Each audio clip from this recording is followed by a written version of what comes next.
So this is the Louisiana swamp worms. So I want to peek at them. Go charge my phone. Anyway, let's look at them. I'm seeing a little bit of mold, which is fine. I just go like this and I leave it alone. So remember, I put the tunnel of food. Let's see if they've moved in. Well, they are moving in. I definitely see them moving in. Look at that. Not as fast as I thought, though. But I do have to give them a chance. So it's a little too soon. But if you notice, remember the chow I put on the surface yesterday? It's all gone. So we're going to give them a little more. They seem to be loving the chow. So did you guys like the video of my outdoor worm barrel? Yeah, I love it. It's an incredible system. And it's been going for so many years. And it just takes care of everything. So I'm going to give them more days to work with their bedding. But meanwhile, let's check on Woodstock here. Let's see what they're up to. Ooh, I see a lot of them here on the surface. Look at that African nightcrawler. Oh, they're loving the chow. Look at that. These are all African nightcrawlers. Look how dark they are with that beautiful color. You see over there, the purpley? That's what I'm telling you. So remember, I had given them food scraps. Look, see how they're kind of purple? So let's see what's happening here.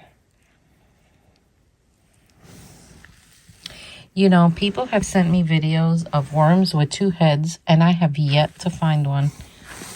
Oh, wow, look.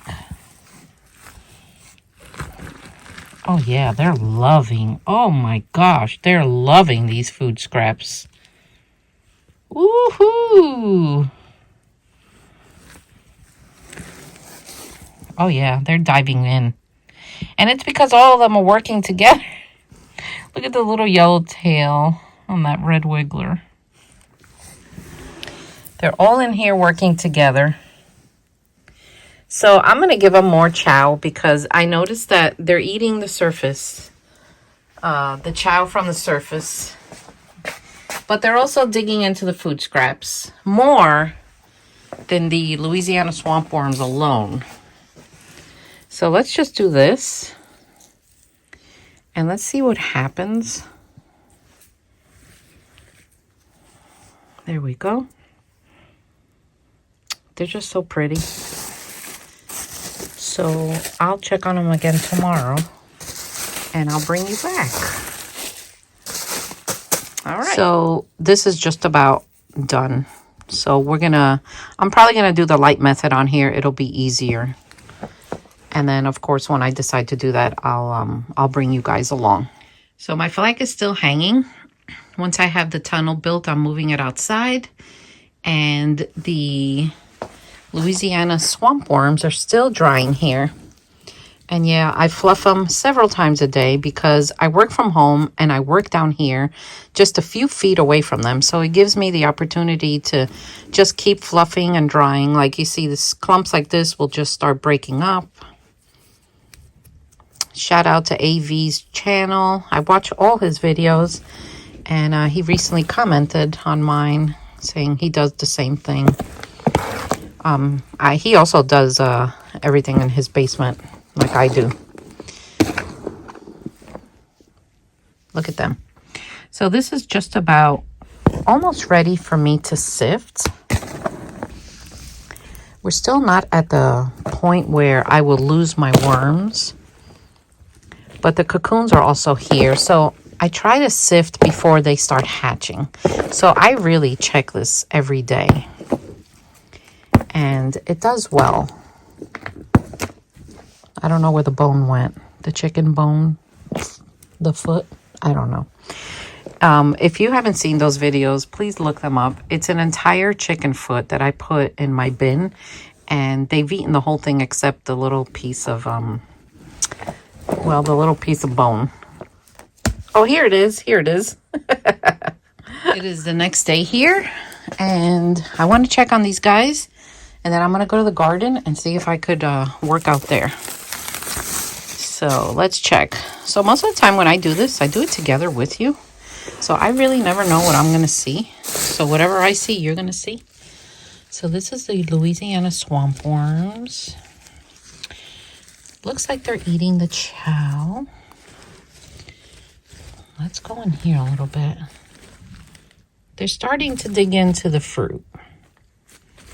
Not as much though, because it just doesn't seem like it's like juicy enough for them. You see, look, over here is a little juicier. And you can tell there are like more worms over here. So as it starts to break down, they start to dig in. So how are you all doing today? I'm doing great. The weather's good. I have to be careful though today outside because a neighbor messaged me and said that 2 big bobcats were spotted. So I gotta be careful being out there. So this is Woodstock. Woodstock always has something going on. Oh, look at them all. Look, I just touch them and bloop, they disappear. But the chow is gone. Remember how much chow I put on here? It's gone. Oh, this bin has just exploded lately. I think it's because of all the moisture I added. And I think it's because cocoons are hatching. Look at this. Look at this. They're just right here under the surface. I love it. And they're loving the food scraps. Look at that one. It looks like he's waving at me. Hello. Oh, look over here. They're definitely digging in. Yeah, they're loving this stuff. They really are. But let's bury it a little more because, you know, with the fruit flies and stuff, and in the spring, it always seems to like get a little excessive. That was a nice bundle of worms right there. All right. So since they ate the worm chow, let's grab another handful and let's give it to them. And then I'll end this video. I don't know how long it is. So guys, if you could watch my videos, I would really appreciate it. YouTube doesn't pay me unless I make $100 a month. And last month I barely made $100. It's first time ever in years. So if you could please watch them and press that hype button. It's free, but it just lets YouTube know that you like my videos and hopefully they'll push them more out there. But anyway, I'll see you next time. Take care and I'll see you next time. Bye.